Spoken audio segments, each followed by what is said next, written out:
আসসালামু আলাইকুম everyone, welcome back to my channel my family ব্লগে। আমি ডালিয়া আপনাদের সামনে হাজির হয়েছি আবার নতুন একটা রেসিপি নিয়ে। আমার আজকের রেসিপি ডিম ভুনা। অবশ্যই আমার অনেক পছন্দের একটা রেসিপি, তো নিশ্চয়ই আপনাদেরও পছন্দের। তো চলুন একটা লাইক দিয়ে শুরু করা যাক। আমি এখানে 4টা ডিম নিয়েছি আর ডিম 4টা সিদ্ধ দিয়েছি। এই ডিম সিদ্ধর ভিতরে একটু লবণ দিয়ে দিবেন, তাহলে ডিম যদি ফাটা থাকে তাহলে কিন্তু ডিমটা বের হবে না আর তাড়াতাড়ি সিদ্ধ হয়ে যাবে। তো আর এখানে আমি রসুন, পেঁয়াজ, কাঁচামরিচ, জিরা সব একসাথে ব্লেন্ডার করে নিয়েছি। তো আর শুকনা মরিচের গুঁড়া আমি এখানে অ্যাড করি নাই। আর এখানে হলুদের গুঁড়া আর 1 চা চামচ লবণ আমি এখানে সব মশলাগুলো একসাথে অ্যাড করে রেখেছি, আর বাড়তি মশলা দরকার হবে না। তো এখানে একটা আলু কেটে নিয়েছি আমি। তো বলে রাখছি, আমি এখানে কিন্তু শুকনো মরিচ অ্যাড করব না, কাঁচামরিচ বাটা এখানে অ্যাড করব। আর এই ডিম ভুনার আসল স্বাদ কিন্তু এটাই, এই কাঁচামরিচ বাটা দিয়ে ডিম ভুনা কিন্তু অনেক মজাদার। এই পর্যায়ে দেখুন ডিমগুলো সিদ্ধ হয়ে গেছে, আর আমি ডিমগুলো একটু কেটে নিচ্ছি যেন ডিমটা ভাজার সময় ফেটে না ওঠে।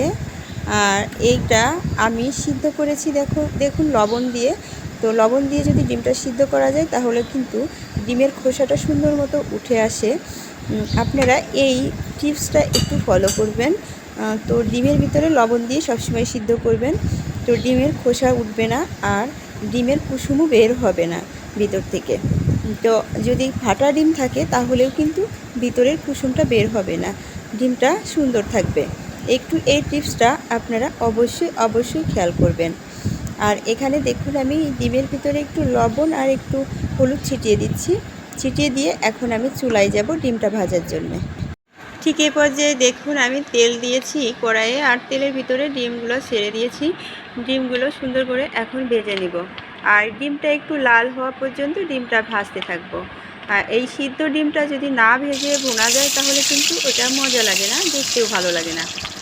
এখন দেখুন ডিমটা আমার ভাজা হয়ে গেছে, একটু লাল করে আমি ডিমটা ভেজে নিয়েছি। তো এখন ডিমটা ভোনার জন্য আমি চুলায় যাব। তো তার আগে আমি একটু আপনাদের সাথে কথা বলে নিচ্ছি। আমার চ্যানেলে যদি আপনারা কেউ নতুন হয়ে থাকেন তাহলে অবশ্যই আমার চ্যানেলটা সাবস্ক্রাইব করবেন প্লিজ। আমার চ্যানেলটা সাবস্ক্রাইব করলে সব নতুন রেসিপিগুলো আপনি পেয়ে যাবেন।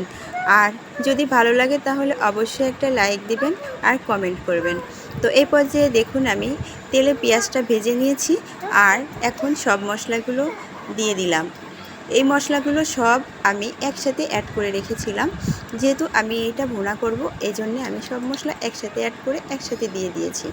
শুকনো মশলা আর কাঁচা মশলাগুলো একসাথে আমি দিয়ে দিলাম। এখন এটা সুন্দর করে ভেজে নিব। এটা যত ভাজবেন তাহলে ভুনাটা কিন্তু তত মজা লাগবে। তো এটা ভালো করে একটু ভেজে নিতে হবে। এখন আমি একটু পানি দেব এর ভিতরে, পানি দিয়ে একটু মশলাটা ভালো মতো কষিয়ে নেব। তো এই পর্যায়ে দেখুন আমি পানিটা দিয়ে দিলাম, আর এখন আমি একটু ঢেকে দিব মশলাটা ভালো মতো কষানোর জন্যে। ঠিক এই পর্যায়ে দেখুন মশলাটা কষানো হয়ে গেছে আর মশলার উপরে তেল ভাসছে। আমি এখন এই মশলার ভিতরে একটা আলু কেটে রেখেছিলাম সেটা দিয়ে দিব। আর আলুটা একটু সিদ্ধ হওয়ার জন্য আগে আলুটা একটু ভালো করে নেড়ে নিব, আর এর ভিতরে ডিমটা আমি দিয়ে দিব, দিয়ে একবারে একটু পানি দিয়ে দিব। তো বেশি পানি এখানে অ্যাড করব না, এটা যেহেতু ভুনা করব এই জন্য আমি অল্প পানি দিয়ে আলুটা সিদ্ধ হওয়ার জন্য একটু জাল দিব। তো এই পর্যায়ে দেখুন আমি এর ভিতরে ডিমগুলোও দিয়ে দিব।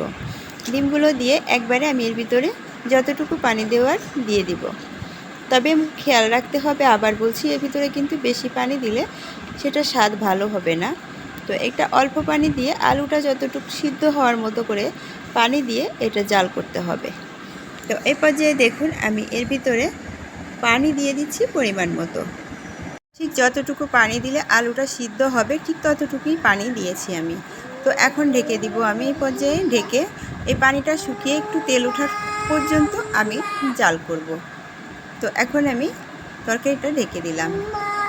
ঠিক এই পর্যায়ে দেখুন তরকারিটা এখন হয়ে গেছে, পানি শুকায়ে তেলটা উপরে ভেসে উঠেছে, আর আমি দেখুন পরিবেশন করেছি একদম। এর ভিতরে কোনো পানি নেই, শুধু মশলা আর আলু। তো দেখতেই পাচ্ছেন, দেখে অনেক ইয়ামি লাগছে। তো যদি আমার এই রেসিপিটা আপনাদের কাছে এতটুকু ভালো লেগে থাকে তাহলে অবশ্যই আমার চ্যানেলের সাথে যুক্ত থাকবেন আর আমার চ্যানেলটা সাবস্ক্রাইব করে আমার পাশে থাকবেন। আল্লাহ হাফেজ। সবাই অনেক অনেক বেশি ভালো থাকবেন, অনেক অনেক বেশি দোয়া রইল। আল্লাহ হাফেজ।